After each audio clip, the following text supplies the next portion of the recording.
Hello, everyone, and welcome to DynamicsCon. So my name is Antti Pajunen. I'm a business applications MVP, and I work for a company called Forward Forever, all the way up in Northern Europe and Finland. So this session is about Power Automate tips, tricks, and real-life examples. All right, let's get going. So the agenda for today is along the lines as follows. So I'm going to cover Power Platform from a perspective as I personally see it. I know that a lot of people have kind of a different view on what Power Platform is, so I thought that I'd kind of bring my perspective into play. Next, we're going to go through some tips and tricks based on my own flow experiences. And then we're going to run a demo. So we'll pretty much, what we cover on these slides, we're going to cover in the demo as well. So without further ado, let's get started. So what is Power Platform and how did we really get there? So Microsoft has these three clouds. They're called Office, or you could also say that it's Microsoft 365 these days. We have Dynamics 365, and we have Azure. So those are Microsoft's three clouds. Now, what Power Platform really is all those clouds brought together into a homogeneous whole. So think of Power Platform as a suite of services that really combines those clouds and their capabilities together. So on Power Platform, what we have are Power Apps to act on our data, Power BI to analyze our data, Power Automate to bring in automation, and Power Virtual Agents to kind of act and so on Power Platform, what we have are Power Apps to act on our data, Power BI to analyze our data, Power Automate to bring in automation, and Power Virtual Agents to kind of act and automate through self-service chatbots, for example. Now, the way I see Power Automate in this flow in this fold is it really brings Power Platform together. So that is the glue that glues all those three clouds together, that Microsoft 365 cloud, Dynamics 365, as well as Azure. So that is really an important piece in Power Platform, as it really brings those together and allows us to seamlessly automate across these three clouds. So kind of in a few short words, that's how I see Power Automate.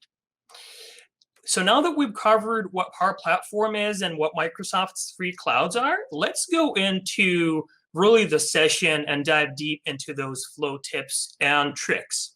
Now, some of these flow tips and tricks some can be fairly basic, some can be fairly advanced. So this is really for both beginners, intermediates, and as well as flow experts. Now, one thing that I do kind of want to say is my background is in Dynamics. So I'm a Dynamics person by heart. So that means that a lot of things that I cover on this session are going to be based on Common Data Service. Now I am going to give Office and SharePoint some love, but be prepared for a majority Common Data Service oriented session. So before we really jump into the tips and tricks, there's been a lot happening in not just in the community, but with Microsoft as well around these services. So let's establish some terminology first. So if we think of a timeline from today to a few weeks back, to more than a few weeks back, and then all the way to the good old times, where we are today is we have this thing called Common Data Service. Now, a few weeks back, it was called something else, and before that, it was called Common Data Service as well. So what we're covering here really is Common Data Service. I'm not touching on that new service called Microsoft Project Oakdale at all. So this is really, like I said, Common Data Service oriented. When I talk about Power Automate and I talk about flow, those are synonymous. So if I say flow, I mean Power Automate and vice versa. Now, when we talk about connectors, which we'll jump in just a few minutes, one thing that's really important to understand is when I talk about a common data service current environment connector, that actually might have been different for a lot of you just a while back, because we had this controversy with the name, and some things changed pretty rapidly. So when I say common data service current environment, that's the latest and greatest connector and flow. So that's kind of the terminology aspect. All right, so let's really jump in and let's look at connectors first. So how, what, and why around our different connectors. So if we're looking at the Dynamics 365 and the CDS as in common data service connector, we can see three different kinds of connectors in our flows. We can see a D365 one, we can see a common data service one, and then we can see a common data service current environment one. Now, one thing I do want to emphasize, and if you only take a couple of things away from this presentation, make this your number one kind of takeaway. The Dynamics 365 connector for Power Automate is deprecated. So do not, in other words, do not use that connector anymore. And what you kind of do need to think about is if you have existing flows that use the Dynamics 365 connector, you should consider starting to refactor those old flows, because that connector will go away at some point. So that is officially deprecated. So kind of start looking into rebuilding those flows with preferably the CDS current environment connector. Now, there are two different kinds. So common data service current environment connector. Now the older, the CDS connector, that's ideal for situations at the moment, for situations where you need to bring in data from different environments inside your tenant. So let's say you have environment A and you have environment B, and you have to move data across those environments. Then the common data service connector, the kind of air quotes older connector, is the way to go for that. It is really not solution aware, so bear that in mind. So if you are working with solutions, which is proven and best practice, and really I argue that you should be working with solutions, the CDS current environment connector is the way to go. And that really is the connector that Microsoft is putting all its development into. So that's the one that's the sort of latest and greatest, and is the version that gets all the newest cool shiny features. So when you're building your flows, really try to use the CDS current environment connector, unless you have a really hard blocker for some reason that you can't use it. One thing to remember with that one is that at the moment it doesn't have an environment selection. So whatever you do with the CDS CE connector, you're essentially doing it inside a single environment. So how do you choose which action and which trigger is which? All right, so there's a couple of factors here, and this may have changed over and might be changing over the past couple of the past 2 weeks. But kind of when you look at triggers and actions, the older common data service connector is the one that says really common data service. And the new common data service CE connector is both in your triggers and in your actions, the one that says common data serve, and then has those 3 ellipses after its name. So that's how you can distinguish those between the two connectors when you're creating your flows and adding your triggers as well as your actions. Now, what's really, really cool about the CDS CE connector is it can fire off on create, update, and also on delete. So that means that you need less flows. So that's, again, one argument why you should be using this CDS CE connector instead of the older one. That just means that you need to build less flows when you use that connector. I guess that like the most common use case for that would be when you either need to create or update a record. So you can just do that with a single flow by using the CE connector. All right, so kind of really diving deep into those connectors And again, this would be another one of those things that if you only take away a couple of points from this presentation, I know there's a lot of stuff that I'm covering here, do take this with you from this presentation, and that's the filtering of triggers. Now, you have two ways to filter that CDSC trigger. You can either use an OData style filter expression, or you can use trigger conditions behind those 3 ellipses on the top right corner of your connector when you go to settings.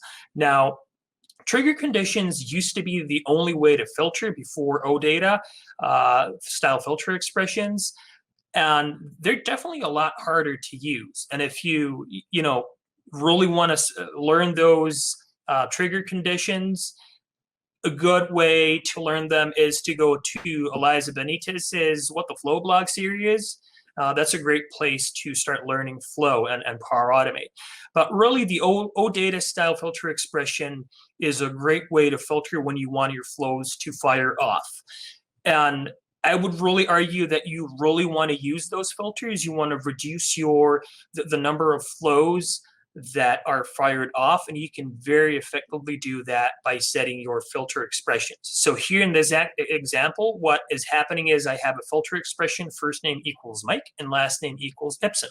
That means that when a contact record is updated, and in that first name field we have Mike, and in that last name field we have Ipsum, then a record is updated and fired off. So if I had something else, or if I was updating someone else in CDS/Dynamics, this flow would not fire off. All right, so then another tip is really around list records and the basics of that. Now, this would be kind of point number 3, that if you're taking something away, remember to always filter your results in your list records action. Leverage select, leverage filter, and leverage expand queries. Really, I would say that learn the very basics of OData syntax. It'll definitely be worth it. I guarantee you it'll definitely be worth it. Now, I'm not saying that you should learn the entirety of OData syntax and every small niche and nuance. Learn the basics of it. And with CDS, what you actually end up doing is you end up using a lot of the same queries. So a really good way to kind of store those filter or that syntax is to save them to your OneNote, for example. Later on, you can use this presentation for the most used OData syntaxes. You can also use some of the demo flows that I'm going to go through. Now, another thing with those list records is, and I'm talking about list records a lot because this is one of those very, very basic and most common actions that you're going to use when you build your flows. When you have a large data set, and with large data set, I mean what's in excess of 5,000 records, what you can use is called pagination.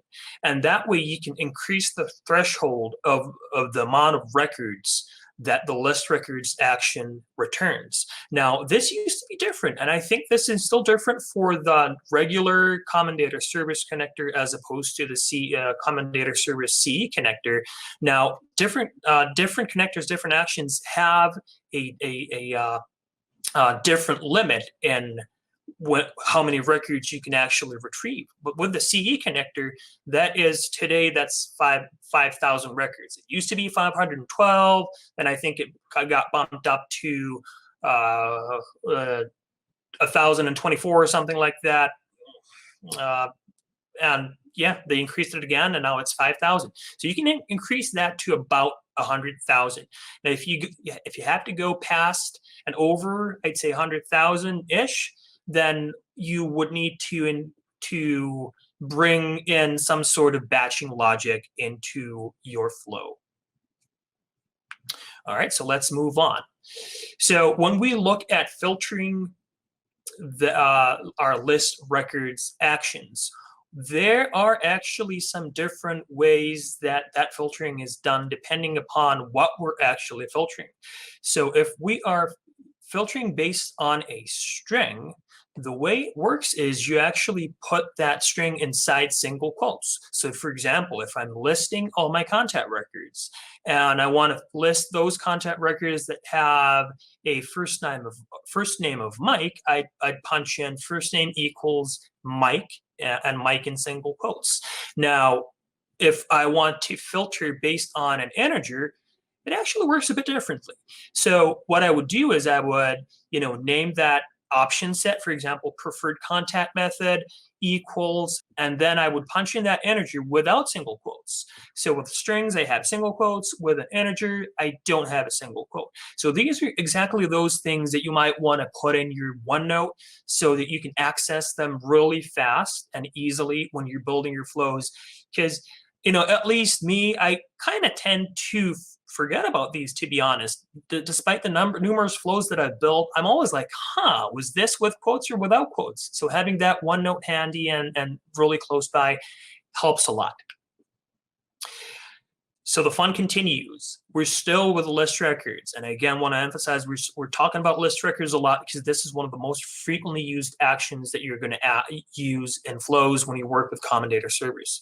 So when you're filtering based on a lookup, again, the filter query changes. So what we actually have here is underscore, then the logical name, underscore value, and then an equals, and then we punch in a GUID of what we're actually trying to return. Now, there is a difference if we want to filter based on a records GUID, so not based on a lookup field, but based on a records GUID. So what we do in that case is we have the name of the entity primary key, in this example, account ID equals, and then we put in the GUID from our dynamic content. So again, two different approaches that we have to take depending upon if we're filtering based on a lookup or based on a records GUID. All right, so still about list records.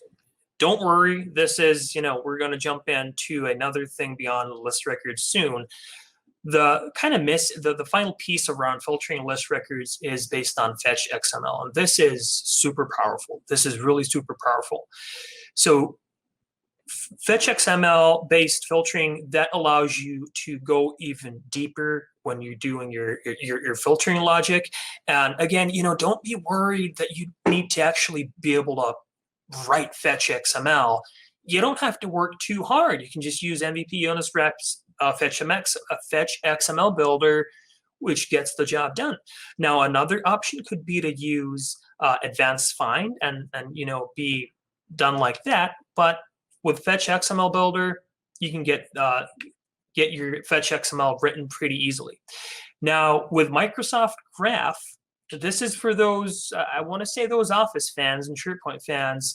I got to give some love to Microsoft Graph. So with HTTP with Azure AD, you can get, delete, patch, post, or put against Microsoft Graph to unlock the world of Microsoft 365. Now, again, this is an area that I would really strongly suggest, at least for those native Dynamics and CDS people, to at least look.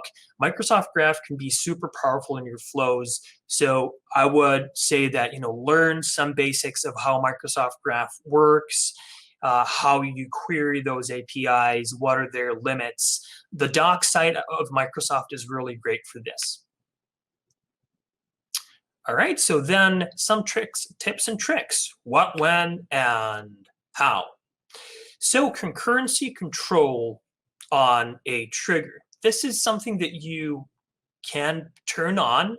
And what that essentially means is if you turn this to 1, if you set the degree of parallelism to 1 on a trigger's concurrency control, that means that only a single instance of that flow will fire off. So if you, let's say, create 10 accounts, you won't have 10 flows running or parallel. You'll actually have a single flow running. Then when that finishes, another flow runs, et cetera, et cetera. One thing that's super important is, unless you're 100% sure what you're doing with concurrency control on a trigger, don't touch it, because you can go back. So once you set concurrency control on a trigger, you're set for good. You can't undo what you've done on your trigger's concurrency control, even by deleting your trigger and adding a new trigger back in, unless that's very recently changed. So only use concurrency control when you're 100% sure that you definitely want to use that. Now, another super powerful trick especially for using sensitive data, like let's say you can't use that HTTP with Azure AD connector. Maybe you have to use, because it doesn't work with everything, maybe you have to use that HTTP premium connector where you have to input a client secret and your tenant ID and your app ID. What you can do then is secure your input and your output so that your client secret is not going to be exposed in your flow. So now on this slide, what you can see is how an output of a compose looks if the input and output are not secured, and what it looks like when input and output, well, is secured. It says content not shown due to security configuration. All right, so then concurrency control, and now I'm not talking about the trigger on a flow. I'm talking about actions on your flow. So concurrency control. So sometimes you do get that apply to each loop, and you can definitely do some tips, or let's say not tips. You can do some tricks to not get it. But if you do need that apply to each loop when you got to go through lots of records, what you can do on your action inside that apply to each is you can set a concurrency control. You can turn off concurrency control and set your degree of parallelism. Now, again, this is really trial and error. So especially if you have things like variables, if you're setting variables and whatnot, your flow might fail. So use this with caution and test thoroughly and use it with caution. It is, again, it is trial and error, but with this one, if you set it, you can always turn it back off. So it's not, it's not like with a trigger that you can't turn it off with your apply to each actions. You can turn it on, you can then turn it back off. But these will make your flows run a lot faster. So definitely use them if you need to use apply to each loops. Change sets. These are fairly new to Power Automate, maybe 6 months to a year or something, maybe about a year old, maybe even not that much.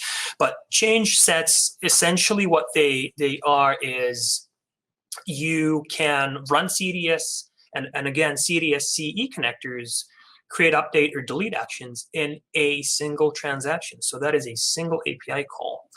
Now, if an action fails, all operations are rolled back. So that's the great thing about it. Now, you do need to remember to use error handling in case your action fails. So if your action fails and you don't have error handling, then what's going to happen is your next action is going to fail as well. So error handling is super important to remember.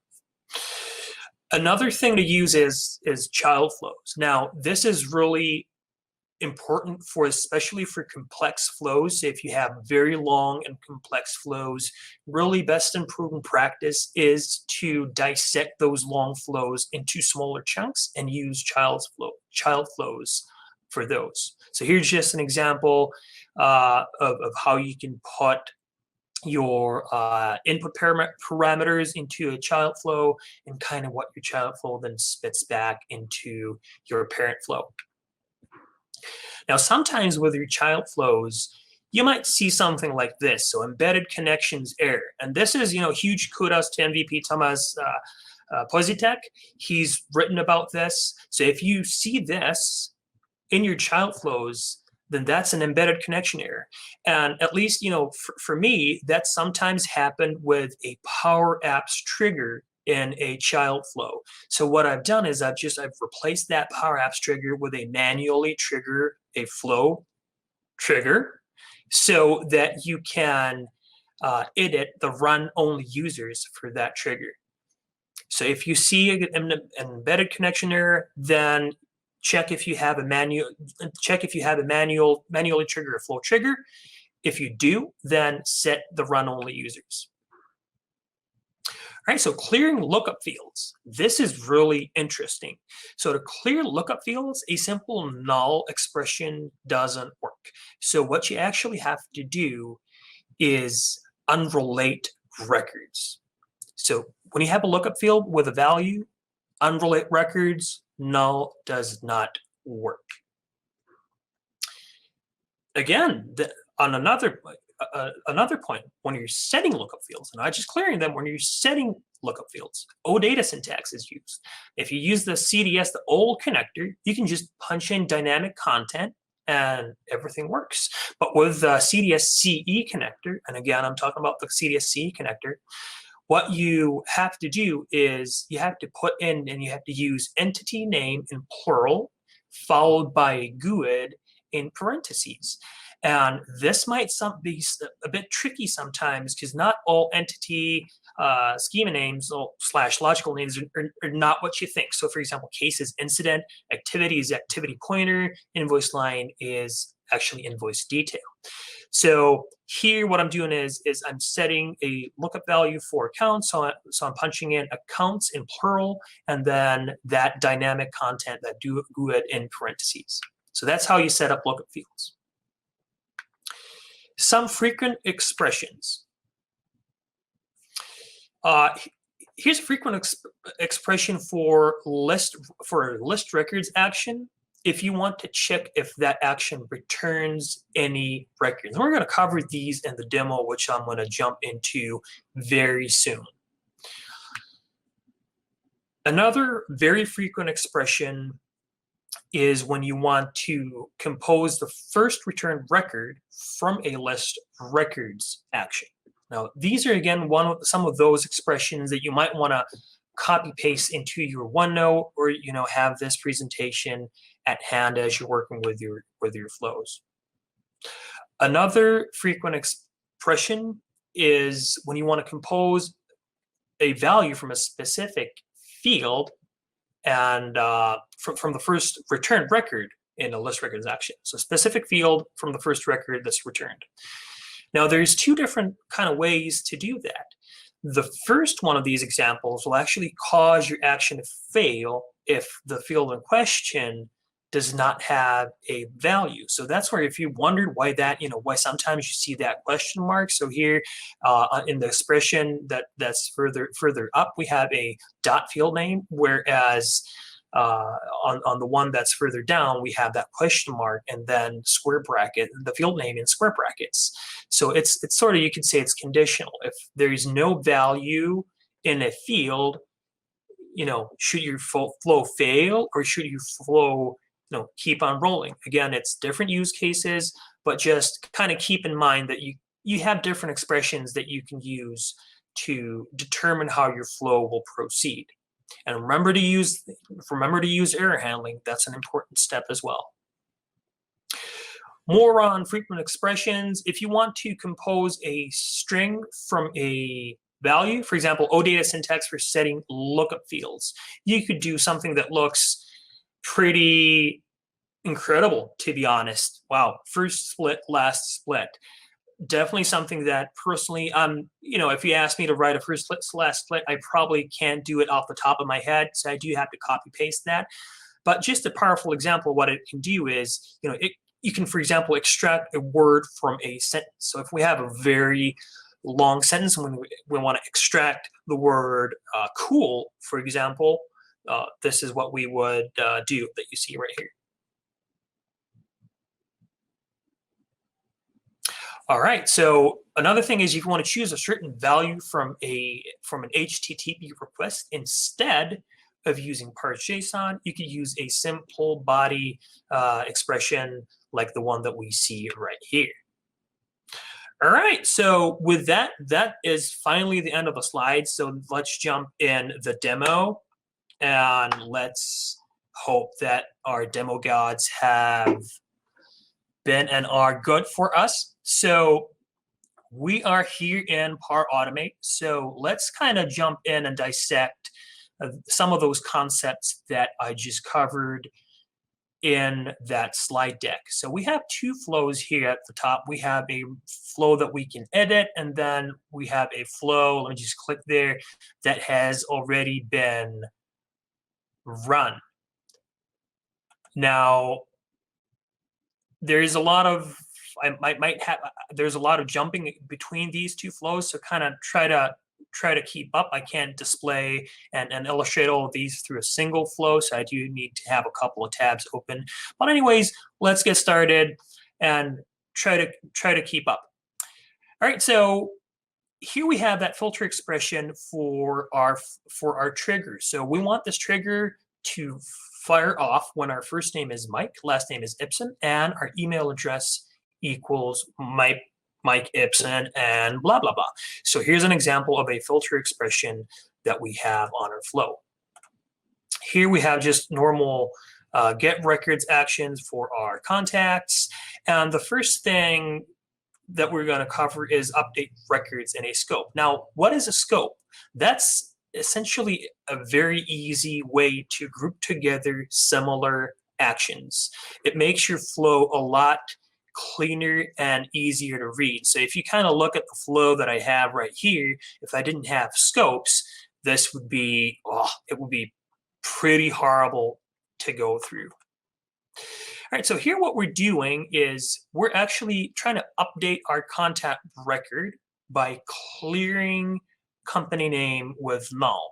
Now, if we jump over to the flow that we've executed, so out of the editor and into a flow run and open that same scope, we can see that our update contact record has failed. So we can't clear a lookup field with null.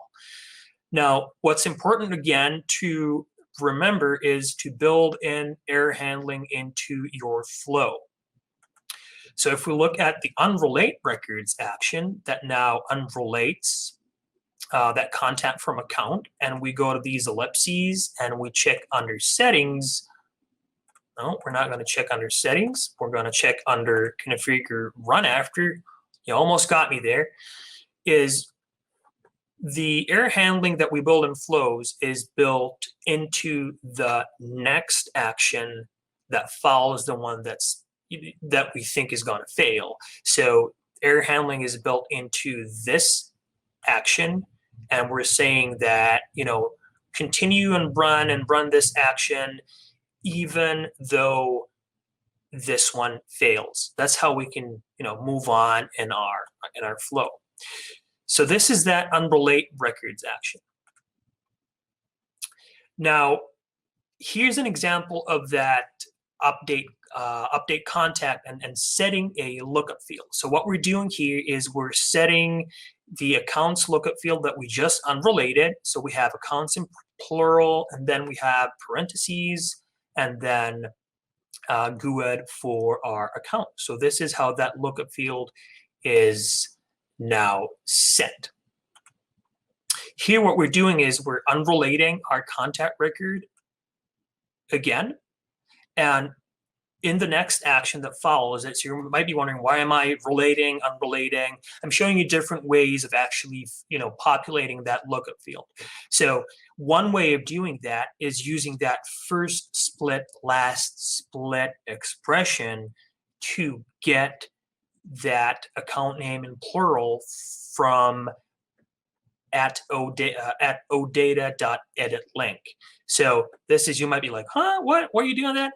This is just an example for you to kind of understand that you can either punch in accounts plural and then that GUID in parentheses, or you can actually get it from the returned record that we have by using an expression. So whether which way you want to kind of approach this and run with this in your own flows is definitely up to you.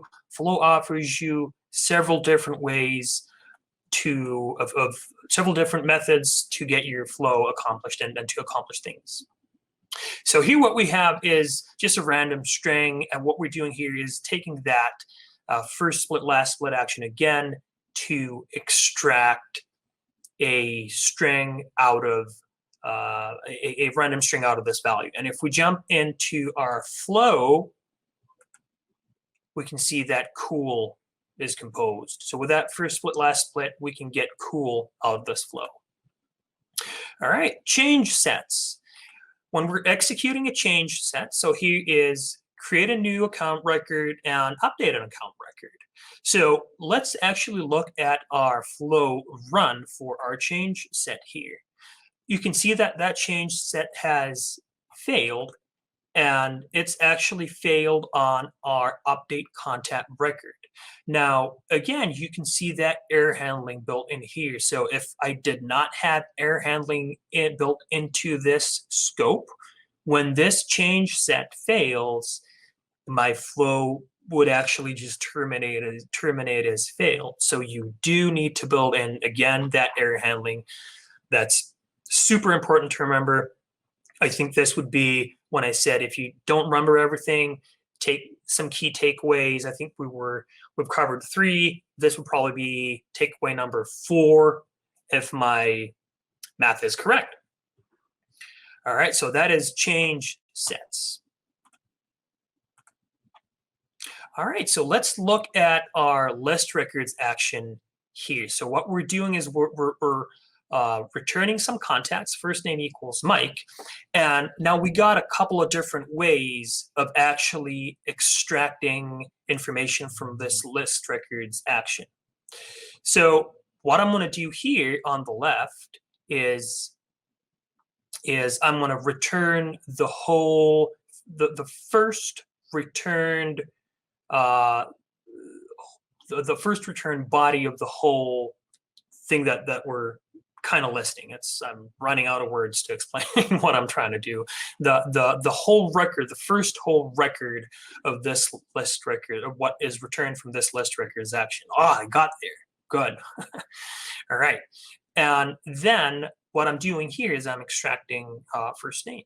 Now on the right, we have that example that I'm trying to extract a fax number.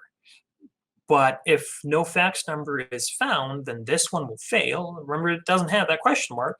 And here, what we have in this action is that condition, that question mark. So if that fax number is not returned, the flow will not fail. So let's look at the run that we actually had. So I jumped over to the flow run. Here we can see that the list records action, this compose holds the first returned record. And then here we're just returning Mike, the first returned Mike that we get from our list records. Here on the right, we can see that there's no fax. So it looks pretty ugly. It looks pretty ugly. No fax, terrible error. All right, no worries. Let's change our expression a bit, make that fax field optional. So this is what we get. The flow doesn't fail. And again, error handling so that this demo flow would not go down. All right, we're nearing the end of the session, and we're actually nearing the end of the flow. So what we have here is a scope for integer.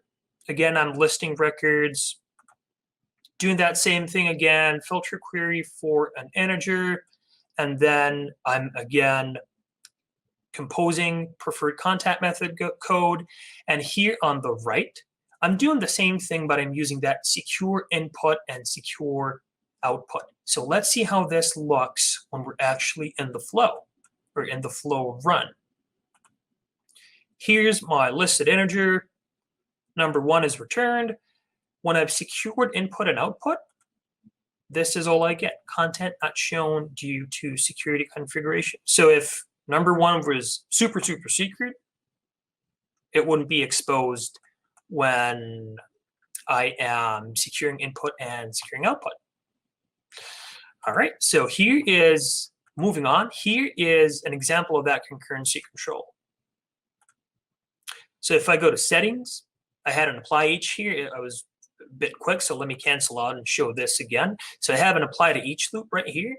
What I'm doing is I'm going to those 3 ellipses, I'm going to settings, and I can see my concurrency control degree of parallelism is cranked up all the way to the right, so this flow runs faster. Now, again, these examples for listing records based on a lookup, the filter query is different. Listing records based on a GUID, the filter query is different. And then using FetchXML for listing some project records. And what I'm actually doing here is, let me really quickly read this because I, off the top of my head, forget what I was doing with this fetch. We are looking for projects that are for a company called Beer Company. So all the projects that we have for Beer Company are listed with this fetch. And if we look at the flow run, what we can see here is 34 projects for Beer Company. That's a profitable company. All right, so another really powerful action is if we have a list records action where our filter query is just for something called bogus account. It doesn't exist in my Dynamics. What we can do is with a condition and an expression in a condition, we can define if we should go to the true or the false path based on if our list records action actually found or returned a value or not. So kind of looking at the flow run, records received, bogus account, it's not in my Dynamics. So with that expression, I'm choosing that we're going to go on this path. You know, if it's not returned, let's go on this path. That's actually something that you're probably going to use fairly often. Do I have a record in my system? I'm listing through our records in our environment. Was anything found? Was anything returned? If nothing's returned, then choose our action, and we can define that with our empty expression. Now, really quickly, last thing I want to show is our child flows. So here I have a scope for our child flows. What I'm doing is I'm composing some input parameters for it. I'm running a child flow, and then I am returning stuff from that child flow. And the way it looks is something like this. Take my input parameters, run my child flow, and then return. So I'm going to just input hello and world, and then run my child flow, and then compose an array for my child flow.